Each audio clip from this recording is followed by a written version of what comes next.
بسم اللہ الرحمن الرحیم۔ حضرت اسما رضی اللہ تعالیٰ عنہ کہتے ہیں کہ حضور اکرم صلی اللہ علیہ وسلم نے فرمایا، اللہ تعالیٰ کو سب سے زیادہ محبوب عمل سبحۃ الحدیث ہے، اور اللہ کو سب سے زیادہ ناپسند عمل تحریف ہے۔ ہم نے عرض کیا، یا رسول اللہ، سبحۃ الحدیث کیا ہے؟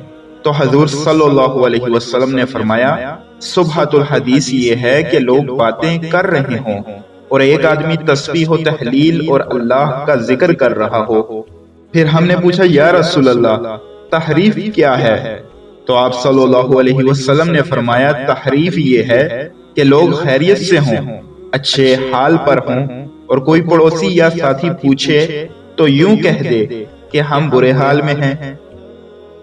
ناظرین محترم، اسی حدیث کے بارے میں حضرت معاذ رضی اللہ تعالیٰ عنہ نے فرمایا کہ تم لوگوں کے ساتھ بیٹھتے ہو تو لوگ لا محالہ باتیں شروع کر دیتے ہیں، لہٰذا جب تم دیکھو کہ لوگ اللہ سے غافل ہو گئے ہیں تو تم اس وقت اپنے رب کی طرف پورے ذوق و شوق سے متوجہ ہو جاؤ۔